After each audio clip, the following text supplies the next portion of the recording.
እግዚአብሔር ሰውን በአምሳሉ ፈጠረው፣ ብዙ ተባዙ ምድርንም ሙሏት ብሎ ባረከው። ሆኖም ግን ሰው በደል ስላበዛ እግዚአብሔር ለእስራኤል ሕዝብ ሕግጋትን ሰጠ። አምላክን ከምንም በላይ ሰውንም እንደራስ መውደድ ሕግ እንዲሆን አዘዘ። ኃያላን አገራት በሰላም ይኖሩ ዘንድ ሕገ መንግሥትን አረቀቁ። ኪነ ጥበቦቻችንና ስነ ጽሑፎቻችን አብሮ የመሆን ፋይዳ አጎሉ። የአምልኮ ስፍራዎች ለሕግ መታዘዝን ሰላም ያመጣል ብለው ሰበኩ። ካቶሊካዊት ቤተ ክርስቲያን በስብከተ ወንጌል በማህበራዊ አስተምህሮዋና ማህበራዊ ስራዎቿ ሁሉ ሰው ለእግዚአብሔር ክብር የተፈጠረ መሆኑን ታስተምራለች። በካቶሊካዊ ሐሳቦች ፕሮግራም የቤተ ክርስቲያናችንን ማህበራዊ አስተምህሮ እና ተግባራት እንቃኛለን።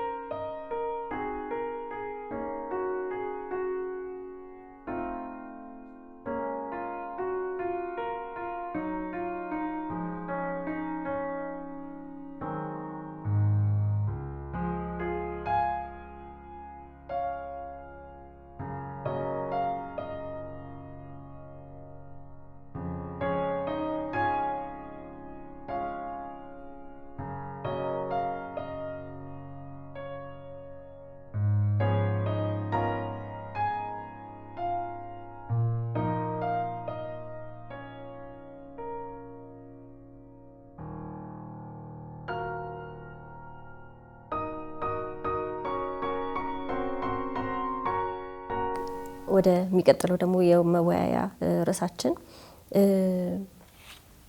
መግቢያ ላይ እንዲሁ መጀመሪያ ላይ ቶማስ አይም ብለህ ነበር ህገወጥ የሰዎች ዝውውር ስደተኞችንም ጠቅሳል።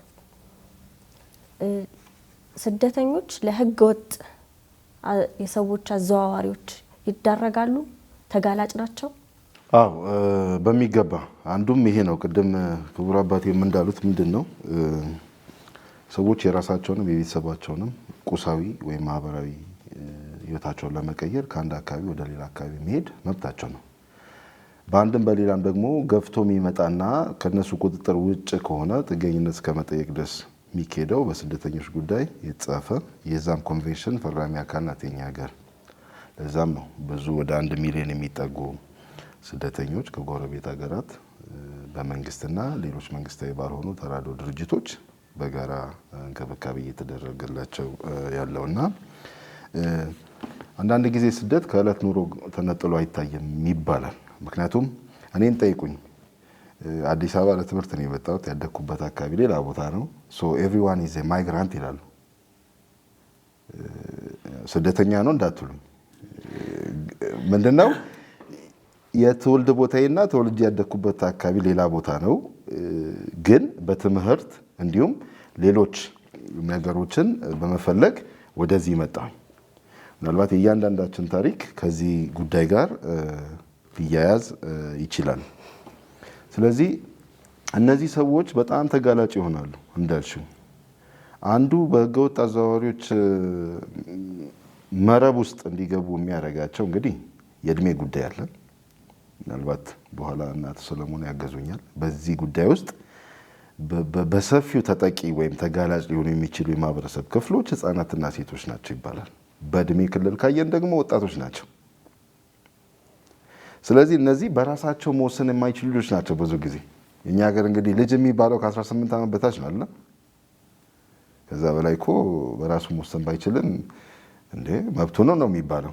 ማህበረሰቡም ቤተሰብም አውቆማል ኦፊሻሊ አዋቂ ነው ወይም ደግሞ ራሱን ችሎ የሚንቀሳቀስ ሰው ነው ስለሚባል ከ18 ዓመት በታች የሆኑ ሰዎች በዚህ ያግን ማለት እንግዲህ ወጣቶች ወይም እነዚህ ልጆች ብቻ አይደሉም ተጋላጭ የሚሆኑት፣ ትልልቅ ሰዎችም አሉ። ምናልባት ወደ መጨረሻ አካባቢ የምናየው ነጥብ ሊሆን ይችላል ተመላሽ ከሚለው ጋር ተያይዞ ማለት ነው። ምክንያቱም ብዙ ዓመታትን ውጭ ሀገር ደግሞ ኖረው እንዲሁ እድሜያቸው ገፍቷቸው ወደኛም ጋር የሚመጡ ሰዎችና እንክብካቤ የምናደርግላቸው ሰዎች ስላሉ ማለት ነው። ስለዚህ እነዚህ ሰዎች አንድ የጾታ ጉዳይ አለ፣ ለመታለል ወይም በእነሱ መረብ ውስጥ ለመግባት የጾታ ጉዳይ አለ። 2 የእድሜ ጉዳይ አለ። 3 በራሳቸው አንድን ውሳኔ ማሳለፍ አቅም ስለሚያጥራቸው በእነዚህና በተያያዥ ጉዳዮች ምክንያት በህገወጥ አዘዋዋሪዎች መረብ ውስጥ ሊወድቁ ይችላሉ። ይህንን እንግዲህ ለማድረግ ምንድነው ለዚህ ችግር ከመዳረጋቸው በፊት ይህ ችግር እነሱን ከመግጠማቸው በፊት እውቀት ወይም ደግሞ እውቀት ሲባል መቼም መሰረታዊ ነገር ስለ ፍልሰት የሚሆን ስደት ስለምንለው ጉዳይ የተወሰነ ግንዛቤ ቢኖራቸው እንደዚህ አይነት ግንዛቤዎች ደግሞ ሊኖራቸው የሚችለው ምናልባት እንደዚህ አይነት የተግባቦት መንገዶችን በመጠቀም ማህበረሰቡን በአንድ እምነት ያለን የእምነት ተከታይ ሊሆን ይችላል። ሌላውን ሰፊው የስርጭት የት እንደሚደርስ አናውቅም። ስለዚህ የማስገንዘቡና ሁሉ ጊዜ ይሄ ግንዛቤ ማስጨበጡ ጉዳይ መቀጠል መቻል አለበት። ባሉን ተቋሞች ባሉን የተለያዩ የስራ መስኮች መቀጠል አለበትና ይሄን ሳይችሉ ሲቀሩ ነው ብዙ ጊዜ በአዘዋዋሪዎች መረብ ውስጥ የሚወድቁት። ህገወጥ የሰው አዘዋዋሪዎች እና እነዚህ የድንበር አሻጋሪዎች አንድ አይነት ናቸው? አዎ እንግዲህ በጣም በኋላ ከባድ ጥያቄ እንደምትጠይቅኝ ይሰማኛል አሁን ከወዲሁ። ለዛ ነው ምክንያቱም ሁለቱንም ስንወስድ አንድ የሚያደርጋቸውና የሚለያያቸው ጉዳዮች አሉ። በመሰረቱ ሁለቱም በምድራዊ ዓለም ስናይ ወንጀሎች ናቸው።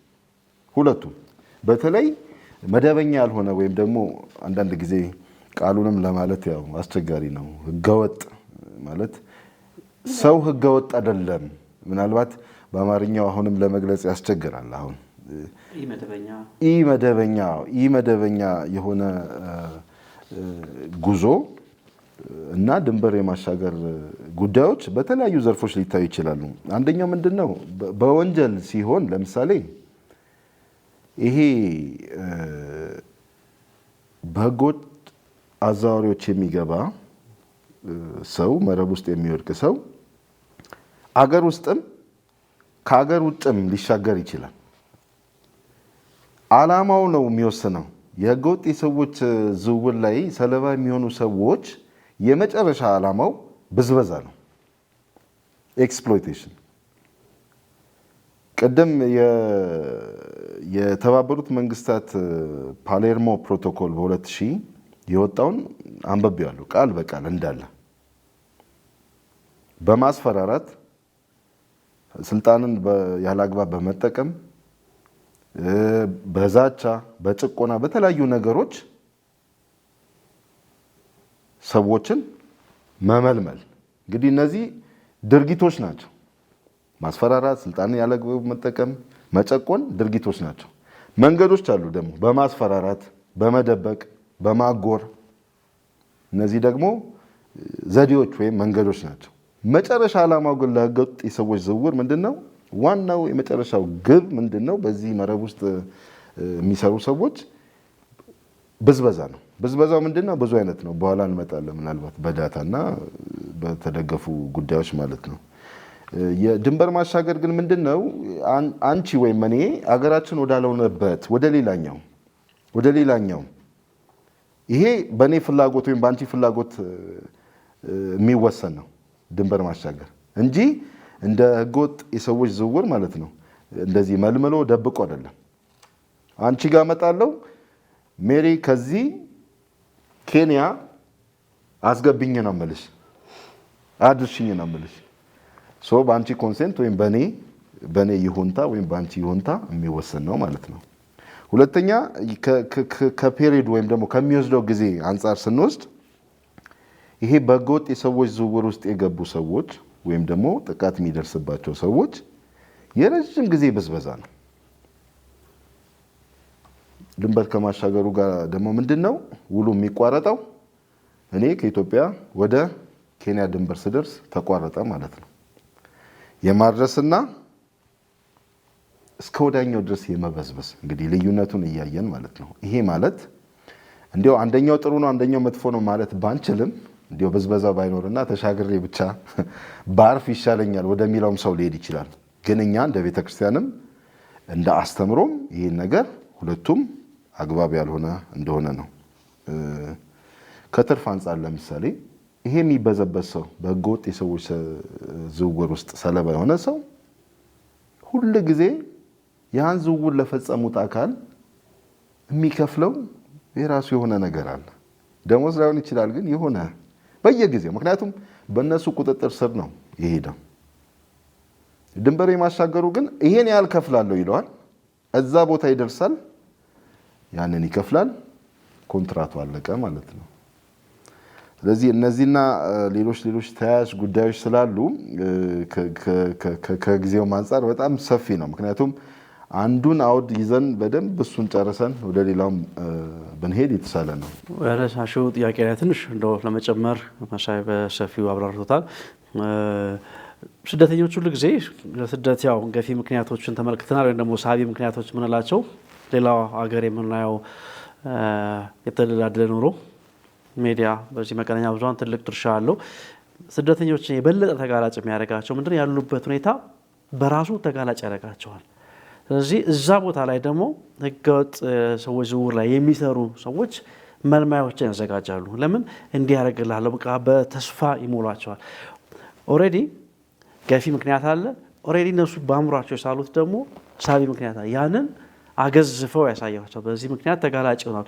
ምናልባት እዚህ ላይ መጥቀስ የምወደው ቤተክርስቲያን በዚህ የፍልሰተኞችን ሐዋርያዊ አገልግሎት ስትጀምር በተለይ በትልቁ በስፋት ይህን ስራ የሰሩት አቡነ ስካላብሪኒ በ19ኛው ክፍለ ዘመን ከጣሊያን ወደ ሰሜን አሜሪካ በጣም የሚንቀሳቀሱ ሰዎች ነበሩ በድህነት ምክንያት እና ትልቁ የስካላብሪኒ ኮንግሬሽን ገዳም ስራ ምንድን ነው? ብዙ ትኩረት የሚሰጠው ተቀባይ አካባቢ ነው። ስካላብሪኒያን ግን ምንድን ነበር የሚያደርጉት? መነሻ ቦታው ላይም አስቀድመው ያዘጋጇቸዋል። መሄድ የሌለበት እንዳይሄድ፣ መሄድ የሚችለው ደግሞ እዛ ሄዶ እንዴት አድርጎ ራሱን ማብቃት እንዳለበት እና መነሻ ቦታ ላይ መድረሻ ቦታ ላይ ደግሞ ሐዋርያዊ ክብካቤ ብዙ ጊዜ ትኩረት የማንሰጠው ከዚህ በአእምሯችን የምንስለው በቴሌቪዥን የምናየው የሆሊውድ ወይም ቦሊውድን በለው የማናቸውን ፊልሞች ላይ የምናያቸው በጣም በቃ ነገሮች አልጋ ባልጋ የሆኑ ነገሮች ስንሄድ በጣም ሌላ ዓለም ነው። በጣም ከባድ ነገር አለ እና ያን ለወጣት ብዙዎቹ ተጋላጭ ወጣቶች ለምንድን የሚሆኑት በቴሌቪዥን ያዩትን እውነት ወይ ደግሞ በሶሻል ሚዲያ ያዩትን እውነት በኢንተርኔት በዩቲዩብ ያዩትን እውነት መሬት ላይ ያለ እውነት አድርገው ስለሚያስቡ ያንን ትንሽ ደግሞ እንደገና እዛች ላይ ትንሽ ከተጨመረበት አየር ላይ ይሆናሉ። ስለዚህ እነሱ በጣም ተጋላጭ ስለሚሆኑ መነሻ ቦታ ላይ ቅድም ግንዛቤ ያለው ቀላል አይደለም። እዛ ላይ አልሰራንበትም። በጣም በስፋት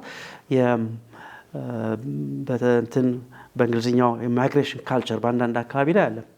በአንዳንድ አካባቢዎች አይደለም ማይግሬሽን ብቻ አይደለም፣ እዛ አገር አንዳንድ ሀገሮች ከአንድ አካባቢ ብቻ የሄዱ ኢትዮጵያውያን በጣም ብዙ አሉ እና ይሄ የፍልሰት ባህል አንዳንድ ማህበረሰቡ ስለዘረዘ ቤተሰብም ቅድም የጠቀሰው በጣም ትልቅ አግባብነት ያለው ሀሳብ ነው። እዛ ላይ አልሰራንም ብዙ እንደ ቤተክርስቲያን የስካላብሪኒ መንፈሳዊነት በእናንተ ቢሮ በሀገረ ስብከት ደረጃ ገብቶ መነሻም መድረሻም ቦታ ላይ ከውጭ መጡት የሚታገዙበት ነገር ብናዘጋጅ ብዙ ልንሰራቸው የምንችል ስራዎች አሉ። ምናልባት ተጨማሪ ለማድረግ አቶ መሳይና አቶ ሰለሞን ባሉት ነገር ላይ የኢንተርናል የውስጥ ህገወጥ ዝውውርና ድንበር ተሻጋሪ ለምሳሌ እንበልና በሀገራችን ነባራዊ ሁኔታ እንውሰድ። ከክፍለ ሀገር ወደ አዲስ አበባ ተታለው ወይንም ተጋደው ወይንም ቤተሰብ የተሻለ ኑሮ ይኖራቸዋል በሚል የሚመጡ አሉ። በደላላዎች ሊሆኑ ይችላሉ፣ በተለያዩ አካላት ሊሆኑ ይችላሉ። ስንቶቻችንን ብዙውን ጊዜ ለቤት ሰራተኞች ትኩረት የምንሰጠው? ስንቶቻችንን ብዙውን ጊዜ ሊስትሮ የሚሰሩ ልጆችን ጎዳና ላይ ትኩረት የምንሰጠው? ስንቶቹ ናቸው ተወደው የመጡት? ስንቶቹ ናቸው ተታለው የመጡት?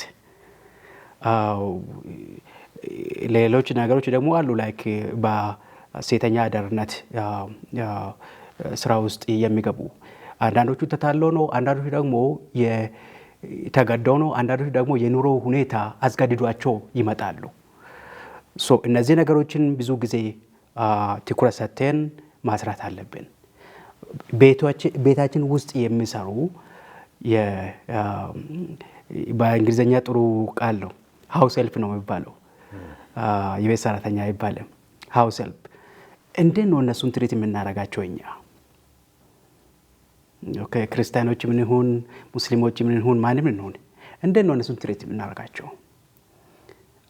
ጉልበት አለ ስለተባለ ብቻ እናበዛብዛቸዋለን ወይስ የሚገባቸውን አድርገን የሰው ልጅ እንደሆኑ ክብር ሰጥተን ትሪት እናደርጋለን ነው? ተጨማሪ ምናልባት ድንበር ተሻጋሪ የተባለው ደግሞ የኢኮኖሚ ጉዳይም ሊሆን ይችላል። ሌላ ምናልባት የኦርጋን ቢዝነስም አለ። ኦርጋን ቢዝነስ አንድ ጊዜ ዲቴይሉን እያየው ነበረና የሰው ልጅ ኦርጋን በአሁኑ ጊዜ እስከ $8 ሚሊዮን ያወጣል ሲደመር የተለያዩ ክፍሎች። ይሄንን የሚያበዛ ብዙ በህገወጥ የሚሰሩ ስራዎች አሉና ቅድም እንዳልኩኝ አንዳንዶች ተታለው ይሄዳሉ፣ አንዳንዶች ተገደው ይሄዳሉ። ለእሱን ለመጨመር ነው። ምናልባት ትንሽ ሀሳብ መጨመር አለብን። ጥሩ ነጥብ አነሱ። አሁን አባ እኛ ይሄ ፍልሰት ስደት ጉዳይ ስናነሳ ቶሎ ብለን ከዓለም አቀፋዊ ጉዳይ ጋር ነው የምናያይዘው። አፍሪካ ውስጥ በተሰሩ ጥናት ኢቨን ኢትዮጵያ ውስጥ በተሰሩ በተለያዩ ዩኒቨርሲቲዎች በተሰሩ ሪሰርቾች ላይ የሚያሳየው ዳታ አፍሪካውያን ከአፍሪካ አህጉር ከአህጉራቸው ወጥቶ ከሚሰደዱት ይልቅ እዛው አፍሪካ ውስጥ የሚፈልሱ የሚሰደዱ ይበዛሉ በቁጥር። ወደ እውነታው ቅድምም እንዳልኩት ስንመጣ እኛ ሀገርም ቢሆን አሁን እንግዲህ መነሻው ኬት ነው ብለሽ ከጠየቅሽን ብዙ ታሪክ ውስጥ ልታስገቢን ስለሆነ እንዳልነው ከገጠራማው ክፍል ከትንሹ አካባቢ ወደ ትልቁ ፍላጎት አለ። ቅድም ብሏል አቶ ሰለሞን አለ። ሳቢ ነገሮች አሉ። ታላላቅ ልጆች ወይም ወንድሞች እህቶች ወይ ዘመዶች ትልቅ ከተማ ላይ ይኖራሉ። እሱ ራሱ አንድ ሳቢ ነው። አይ እነሱ ከተማ ኖሮ እየሰሩ ይባላል። በዛ መሀል ውስጥ እንግዲህ የማታለሉ ሌላውም ነገር አለ እና በጣም የሚያሳስብ ነገር ስላነሱ ከዚህ ጋር ተያይዘው እንግዲህ ቅድም ብያለሁ የህፃናት አንድ ትልቅ በዚህ ውስጥ ተጋላጭና ተጎጂ የሚባሉ ናቸው። በሀገራችንም በከተማችን ስናይ እዚሁ በሚያሳዝን ሁኔታ ዝም ብለሽ ጠጋ ብለሽ ብትጠይቂያቸው አይ እገሌ ነው እኮ እንደዚህ ያደረገኝ ወይም ከነገሌ ጋር እንደዚህ መጣሁኝ ብሎ መልስ ሲሰጡ ይታያል። እና እንደተባለው የቤታችንን ትተን የሌላው ጋር ሳይሆን አሁን የሚያሳስበን እዚሁ ያለው የቤት ስራችን ነው። ይሄን ለማድረግ መስራት ያለብን እንግዲህ ታች ድረስ ወርደን መስራት እንዳለብን እንዲያው አባባሉት ላይ ለመጨመር ያህል ነው። እዚህ ላይ እንዳለን እንደው እኛ የመሰባሰባችን ምክንያት እውነት ስደትና የስደት ጉዳዮች ላይ የሚሰሩ ብዙ ብሔራዊም ዓለም አቀፋዊም ተቋማት አሉ። እኛ በቤተ ክርስቲያን ማዕቀፍ ውስጥ እዚህ ስንገናኝ ግን ትኩረቱን ቅርባችን ከሆነው ከግላችን ጉዳይ ከሚከነክነን ቤተ ክርስቲያን ደግሞ እያደረገችው ካለው አስተዋጽኦ አንጻር ነው። ብዙ ጊዜ ቤተ ክርስቲያን በርዕሰ ሊቃነ ጳጳሳት አማካኝነት ድምጿን ታሰማለች። በብዙ ቁጥር የኛም ሀገሮች የጎረቤት ሀገሮች የባህር ላይ ሰጥሞ ሲቀሩ ድምጿን ታሰማለች። እስከ ቅርብ ጊዜ ድረስ ብዙ ወጣቶቻችን በባህር ውስጥ እየሰመጡ ይገኛሉ። በዚህ በስደት በፍልሰት በህገወጥ ዝውውር ሳቢያ ማለት ነውና ቤተክርስቲያን ድምጿ መሰማት ስላለበት አንድ ጉዳያችን ስለሆነ ያሰባሰበን ምክንያትም ደግሞ ይህ ነው። አባ ቅድም ባሉት በቤታችን ውስጥ ባሉ በቤት ሰራተኞች በሊስትሮ ስራ ላይ በተሳተፉ ሌሎችም እንደዚሁ እነሱን እያየን እንድናስተነትን ከጋበዙን አንጻር እንደው ይሄ ስደት የሚባለውን እንደ ንግድ ነገረ መለኮታዊ ትርጉም መስጠት እንችላለን። በመንፈሳዊነቱን አቶ ሰለሞን ምናልባት ሊያግዝ ይችላል። እንዴት ነገረ መለኮታዊ ትርጉም ልንሰጠው እንችላለን? ምክንያቱም ቅድም መጀመሪያ ላይ ጠቅሰዋል የእስራኤላውያን በጉዞ በስደት ላይ እንደነበሩ ጌታችን ኢየሱስ ክርስቶስ በሕፃንነቱ በስደት ላይ እንደነበረ ብዙ የስደት ታሪኮች አሉ። አቶ ሰለሞን እስቲ መጀመርም ትችላለህና የተስፋ ንግደት ውስጥ ማካተት እንችላለን የስደት ላይ ያሉትን ተቀባይ አገራትን?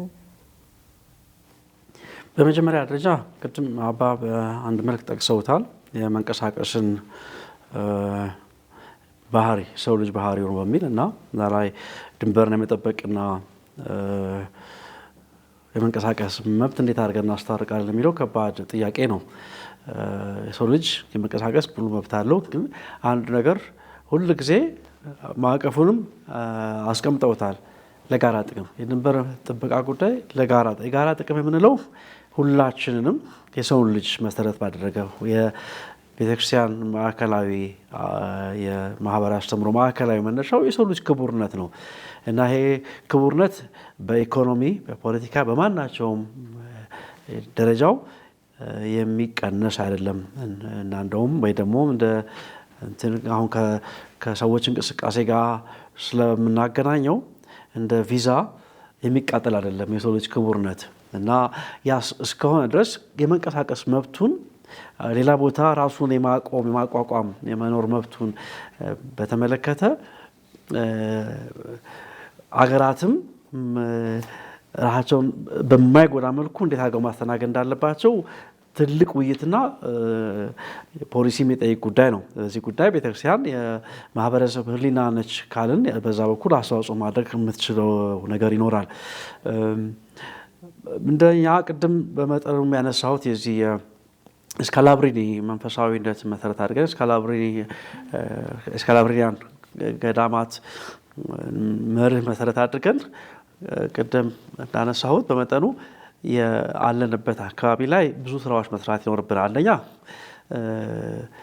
አንዳንዶቹ የመሄድ የመንቀሳቀስ ፍላጎቶች እንዲሁ ምኞት መሰረት ያደረጉ ስለሆኑ እዛ ላይ ወጣቶች በምኞት ብቻ ተስፋ ሌላ ነው። ምኞትና ተስፋ እንግዲህ በጣም የተለያዩ ነገሮች ናቸው። ተስፋ ከእምነት ጋር የተያያዘ የተዘጋጀልን የምንጨብጠውና ለዛ የምንሰራው ተስፋ የምንቀሳቀስበት የህይወታችን አንድ አካል ነው። አብዛኛው መቼ መደምደም አስቸጋሪ ነው ጥናት ስላላረኩኝ፣ ግን አንዳንድ ጊዜ የእንቅስቃሴዎችና የፍልሰት ወይም የስደት ምክንያቶች ምኞትን መሰረት ያደረጉ ስለሆኑ ወጣቶች ምኞትን መሰረት አድርገው እንዳይንቀሳቀሱ እገዛ ያስፈልጋቸዋል። እዛ ላይ የምንሰራው ክቡርነታቸውና መጎናጸፍ ያለባቸው መላበስ ያለባቸውን ክቡርነት እንዲላበሱ እገዛ ማድረግ አንዱ አካል ነው። ይሄ የስካላብሪኒ መንፈሳዊነት ትልቁ የሚጠቅመን እዚህ ላይ ነው።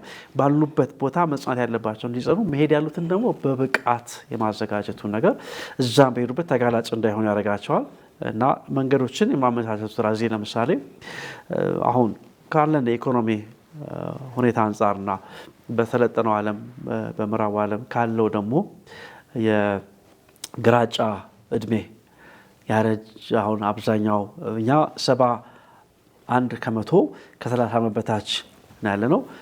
እዛ ደግሞ ያን እንገለብጠዋለን። ወደ ሰለጠነው ዓለም ሲሄድ የተገለበጠ አሃዝ ነው የምናገኘው እና የጡረታ እድሜያቸውን እየገፉ ነው ያሉት።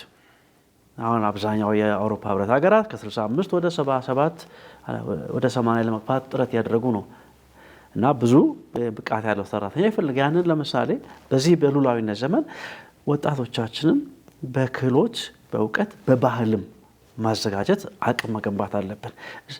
እንትናችን ለመላክ አይደለም አላማችን፣ ነገር ግን ክቡርነታቸውን እንዲያውቁ ራሳቸውን እንዲያገኙ በመንፈሳዊም በአእምሯዊም እነዚህ አራቱ የህንጸት መርሃ ግብሮች በመንፈሳዊም በማብቃት ዝግጁ እናደርጋቸው። እዚህ ከተዘጋጅተዋል የሚሄዱት ይሄዳሉ። የሚቀረው ደግሞ ምንድነው ብሬን ድሬን የምንለው ምንድነው አማርኛውን አላውቀውም። ከብሬን ድሬን ብቻ እንዳይሆን ብሬን ጌንም እንድናደርግ ውጭ የሄዱት ደግሞ ወደ ሀገራቸው ይሄ ዑደት እንዲኖረው ማድረግ ይኖርብናል። የሄደውም እንዲመለስ በሀብትም በእውቀት እዚህ መጥቶ ኢንቨስት እንዲያደርግ ልውውጥ ማድረግ አለብንና እዛ ላይ መስራት አለብን። እንደገና ትኩረታችን አሁንም ተቀባይ አገሮች ላይ ብቻ መሆን የለበትም እላለሁ። ብዙ ችግሮች ብዙ ሁኔታዎችም እዚህ ያሉትን እንዴት አድርገን እዚህ ማዘጋጀት አለብን የሚለው ላይ መነጋገሩ መምከሩ ጥሩ ይሆናል።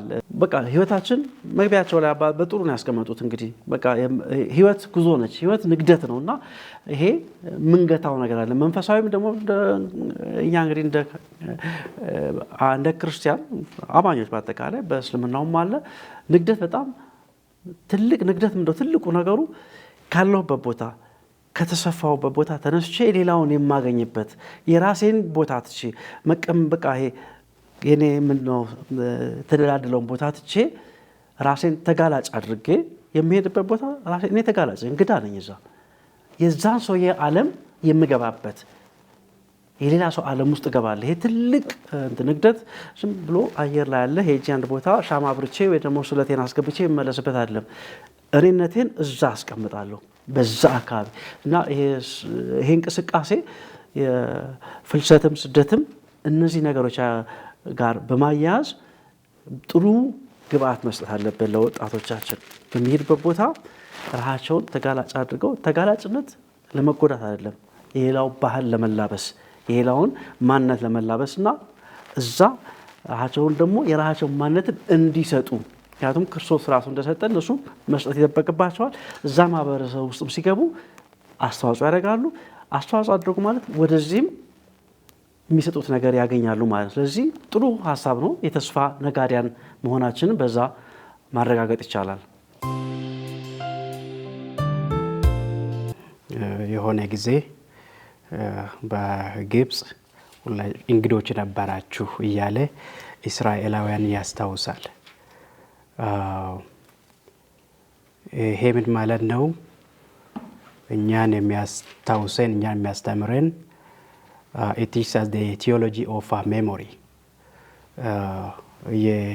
ያለፈውን ትውስታ የማስታወስን ነገረ መለኮት ያስተምረናል። ይሄ ማለት የእግዚአብሔር ልጆች የእግዚአብሔር ቤተሰቦች ያለፈውን ታሪክ እንዳይረሱ ኦኬ ጎረቤቶች እንደተቀበሏቸው ሌሎች ሰዎች እንደተቀበሏቸውና የተሻለ ህይወት እንደሰጧቸው እንዲህ የሚያስታውሰን ነው። ቴዎሎጂካሊ ይህንን ምንድነው ሶስት ነገሮችን ማለት ይፈልጋለሁ ለእኛ ኢምፕሊኬሽን የሚሰጠን ለእኛ የሚያስተምረን። አንደኛው እንግዳ ተቀባይነት የእምነታችን መሰረት ነው።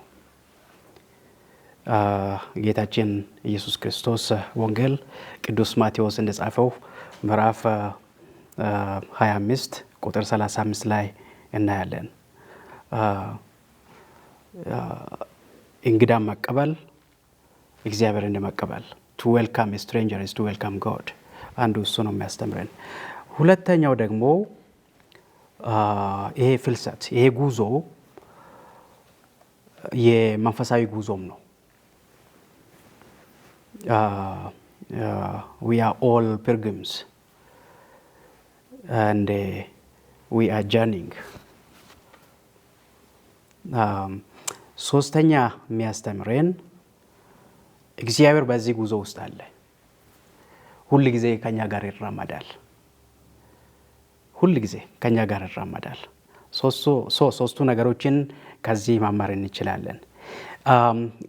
አሁን ባለንበት የግሎባላይዜሽን ዓለም ውስጥ ደግሞ ኢምፕሊኬሽኑ ምንድነው? የኛ ፖሊሲም ይሁን የኛ አሰራሪም ብዙውን ጊዜ ትኩረት የሚሰጠው ወይንም ጋይድ የሚደረገው ስጋት አለ፣ ብዝበዛ አለ እና ትርፍን ፍለጋ የሚሰሩ ነገሮች አሉ። ሸቀጣ ሸቀጥ ድንባሪን እየተሻገረ ሸቀጣ ሸቀጥ ከአንድ ቦታ ወደ ሌላ ቦታ እየተሸጋገረ ገንዘብ ከአንድ ቦታ ወደ ሌላ ቦታ እየተሸጋገረ የሰው ልጅ ከአንድ ቦታ ሌላ ቦታ እንዳይሸጋገር ነፃ ሆኖ ብዙውን ጊዜ አይታይም። እንግዳ የመቀበል ባህላችን ጠንካራ አይደለም። እንግዳ የመቀበል ባህላችን ጠንካራ አይደለም እና የሰው ልጅ ከሸቀጣ ሸቀጥና ከጥቅማ ጥቅም ከገንዘብ ይበልጣል። ስለዚህ የኛ ፖሊሲም እንደ ሀገርም ይሁን እንደ ማህበረሰብም ይሁን እንደ ቤተሰብም ፖሊሲያችን፣ አሰራራችን የሰውን ልጅ ያማከለ መሆን አለበት ብዬ አስባለሁ። እና ፖፕ ፍራንሲስ ቤተክርስቲያናችንም እንደምታስተምረው በተለይ ፖፕ ፍራንሲስ አርቲኩሌት አድርጎ አውጥተዋል። ስደተኞች ወይንም ሌሎች ጉዞ ላይ ያሉ ሰዎች እነሱ አይደለም፣ they are not others፣ ሸክም አይደሉም። ነገር ግን ወንድሞቻችንና እህቶቻችን የማህበረሰባችን አካል ናቸው። ወዶም ይሁን ተገደው ከቀያቸው የተፈናቀሉ ከቀያቸው የወጡ ሰዎች ወንድሞቻችንና እህቶቻችን ናቸው። እንደ ክርስቲያን ይህንን ነው መያዝ ያለብን። እንግዲህ ወደ ዋና ወደ መጣንበት አካባቢ ደግሞ ልመልሳችሁ ነውና አባ እንግዲህ እርሱ ከኢየሱሳውያን ማህበር ውስጥ ኖት።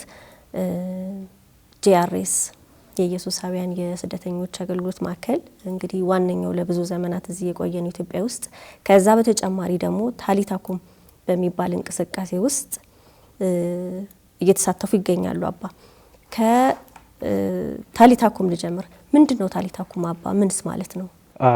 ጂአርኤስ በ1980 ፔድሮ አሩፔ የሚባሉ የኢየሱሳውያን ማህበር የዓለም አለቃ ነበሩ። የዛን ጊዜ ቪየትናም ውስጥ በተከሰተው ጦርነት ምክንያት ብዙ ቪየትናሚዝ ከቀያቸው ተፈናቅለው በሳውዝ ቻይና አድርጎ በደቡብ ቻይና አድርጎ ባህርን ያቋረጡ የተሻለ ቦታ ለመድረስ ሲሞክሩ ብዙዎቹ በባህር በሽታ ሞቷል። ብዙዎቹ በወንበዴዎች ተዘርፎ ሞቷል። ብዙዎቹ በህማም ሞቷል። ይህንን አዩና ምናልባት ኢየሱሳውያን የዛን ጊዜ ቁጥራቸው ወደ 36,000 ነበር በዓለም አቀፍ አቅም ካሰባሰብን እና ትንሽ የምትሆን ሪሶርሱን ከተለያዩ ቦታ ብናሰባስብን አንድ ላይ ብንመጣ እነዚህ ይሄንን የቪየትናሞችን የአስቸጋሪ ሁኔታ ማቅረፍ እንችላለን በሚል ነበር ጂአርኤስ የተጀመረው የዛሬ 42 ዓመት አካባቢ። ኢትዮጵያ ውስጥም የዛሬ 40 ዓመት አካባቢ ነው የገባው። በዋናነት ጂአርኤስ የሚሰራው ቅድም እንዳልኩኝ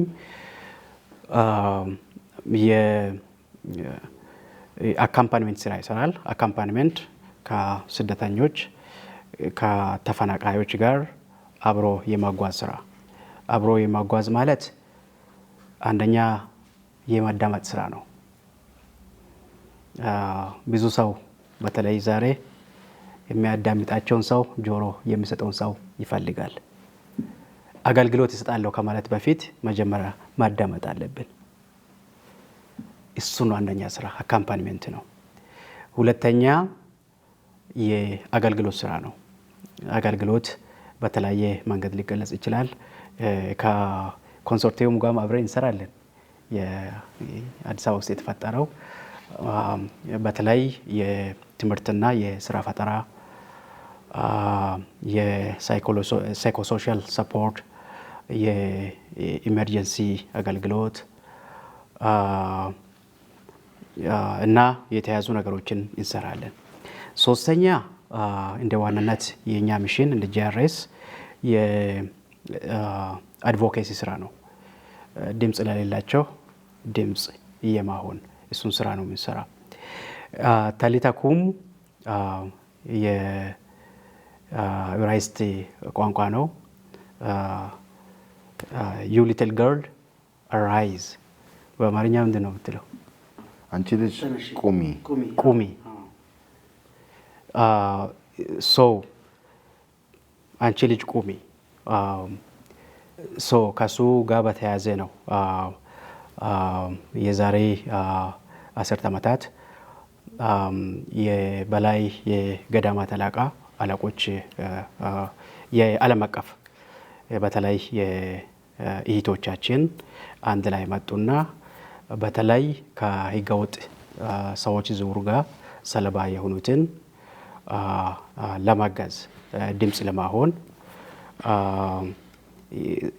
for advocacy, for safe integration, and also to support them to stand on their feet. So በዛ መልኩ ነው የተጀመረው። ራሳቸውን እንዲችሉ ለማቋቋም ማገዝ። ሶ ከሱ ጋር የተያዘ ነው። በደንብ ካልገለጽኩ እንጂ በኋላ ላይ ገልጻለሁ። ጥሩ። በኢትዮጵያ ጳጳሳት ጉባኤ ውስጥ ደግሞ የፍልሰትና ስደት መምሪያ ተብሎ በትልቅ ዲፓርትመንት ውስጥ ትሰራለህ፣ አስተባባሪ የሆነ መሳይና እስኪ እዛው ስለሚከናወነው ተግባር ንገረን።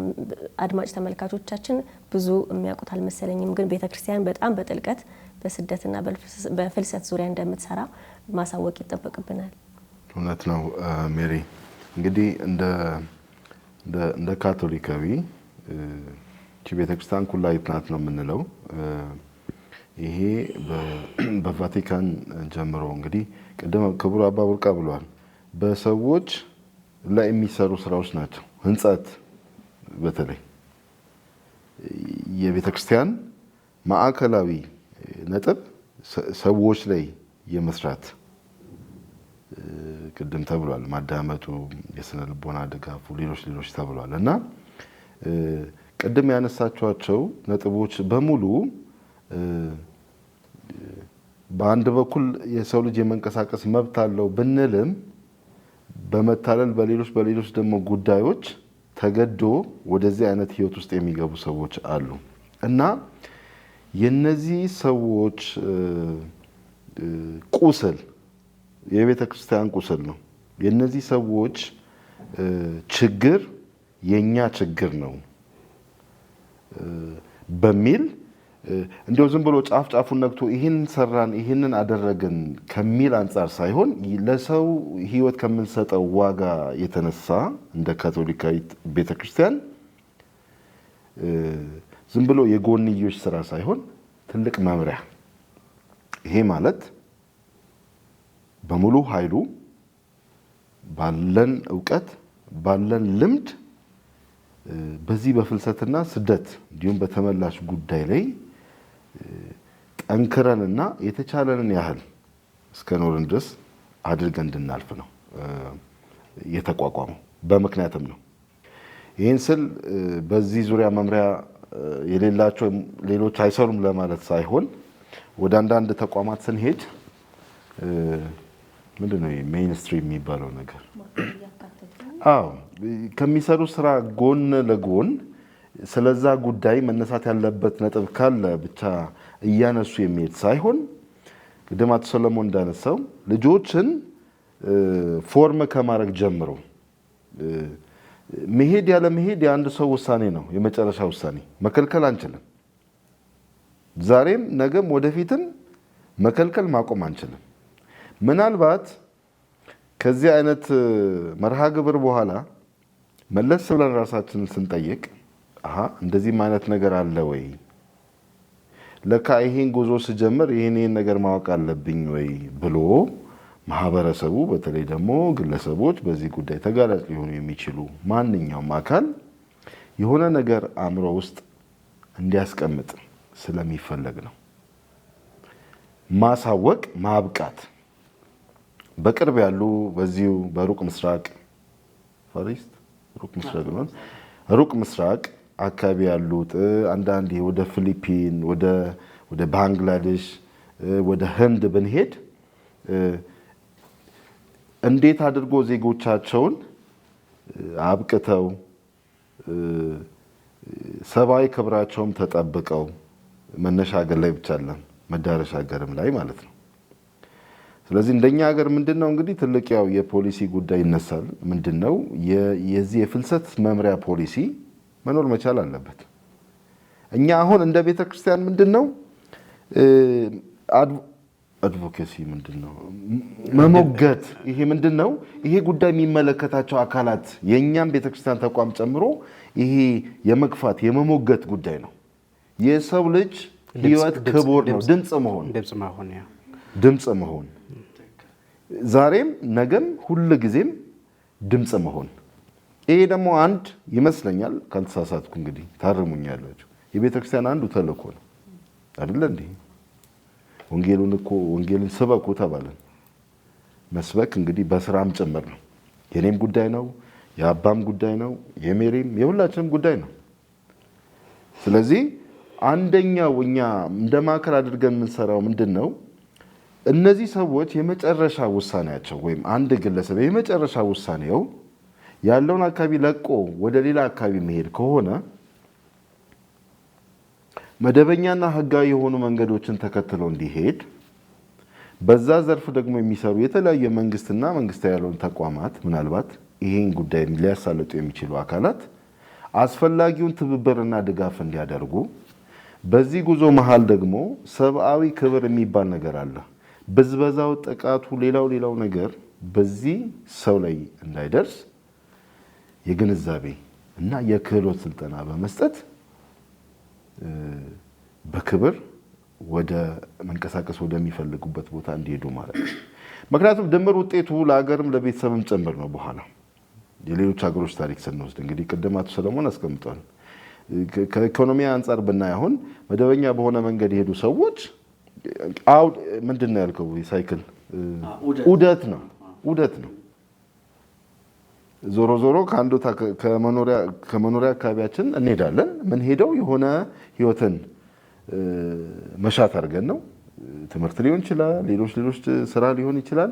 ዞረን ደግሞ ወደ ሀገራችን እንመለሳለን። ባንመለስም እዛ ሀገር ሄደን እዚህ ያለውን እኮ ወንድም እህትና ሌላውን ሰው ማስተማርም ማብቃት የምንችለው እዛው ሄደን ሰዎች ነን። ከዚህ አንጻር ከቤተሰብ ጀምሮ አገራዊ በሚባል መልኩ ከፍተኛ ጥቅም ሊኖረው ስለሚችል ስርዓት እንዲይዝ ወይም ስርዓት እንዲኖረው የማድረግ ነገር ስርዓት የማበጀት ጉዳይ ይሄ የፍልሰት ስርዓት አንድ ሀገር አለው ማለት አሁን የምናወራቸው እያንዳንዱ ፓኬጆች እዛ ውስጥ ይካተታሉ። ለዚህም ማሳያ ከዚህ በፊት እንዲያውም ብዙ ሰዎች እንግዲህ እንደዚህ በህገወጥ ዝውውር ነበረ አስተላላፊዎች ነበር የሚሄዱት። ከጥቂት ዓመታት ወዲህ እንደ ሀገርም የዚህ የሁለትዮሽ ስምምነት ከሀገሮች ጋር በማድረግ በመነሻና መዳረሻ ሀገር ላይ በማድረግ የእነዚህ ዜጎች የሚንቀሳቀሱ ሰዎች ክብርና ሌላም ሰብአዊ መብታቸው ተከብረው በስምምነት መሄድ እንዲችሉ ሲመለሱም እንዲመለሱ የተደረገበት ሁኔታ አለ። እንግዲህ ይሄ ጥሩ መነሻ ነው፣ እንደ ሀገር ጥሩ ነው። ይህን ነገር እንግዲህ እንዲስፋፋ እንደ አንድ መምሪያም እንደ አንድ የቤተ ክርስቲያን አካልም አባልም ይህን ነገር ማስተጋባትና ድምፅ መሆን ይሄ ባለመሆኑ እንግዲህ ብዙ ሰዎች በጣም ወዳልተፈለገ ህይወትና ከባድና አስቸጋሪ ውጣ ውረድ ወደሚገጥማቸው ፈተና ውስጥ ሲገቡ ይታያል።